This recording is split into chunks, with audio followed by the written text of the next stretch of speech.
প্রধানমন্ত্রীর পরামর্শক্রমে রাষ্ট্রপতি আগামী 12 মার্চ ত্রয়োদশ জাতীয় সংসদের প্রথম অধিবেশন ডাকবেন বলে জানিয়েছেন স্বরাষ্ট্রমন্ত্রী সালাউদ্দিন আহমেদ।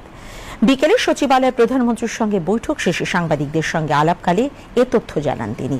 বিস্তারিত শেখ আলীর প্রতিবেদনে।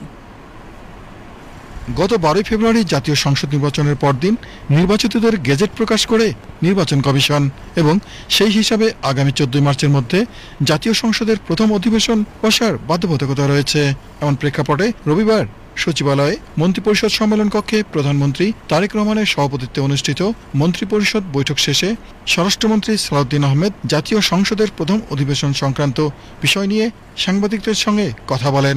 প্রধানমন্ত্রীর পরামর্শক্রমেই সংসদ অধিবেশন আহ্বান করবেন রাষ্ট্রপতি, সেটা নির্ধারণ হয়েছে 12 তারিখে মার্চের সংসদ অধিবেশন আহ্বান করা হবে এবং সেই অধিবেশনে কি কি কর্মসূচি থাকবে, কার্যসূচি, অর্ডার অব দি ডে, সে বিষয়ে আলোচনা হয়েছে।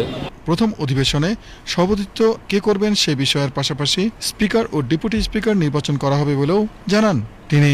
সেই অধিবেশনে স্পিকার, ডেপুটি স্পিকার নির্বাচিত হবে এবং রাষ্ট্রপতির ভাষণ হবে, আর অন্যান্য যে সমস্ত বিষয় থাকবে সেগুলো পার্লামেন্টের রেগুলার যেগুলো জব সেগুলো।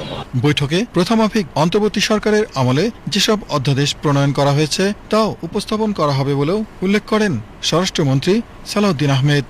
এবং ইন্টারিম গভর্নমেন্টের আমলে যে সমস্ত অধ্যাদেশ প্রণয়ন করা হয়েছে সেগুলো উপস্থাপন করা হবে, সুপ্রস্তাব হবে প্রথমাফিক।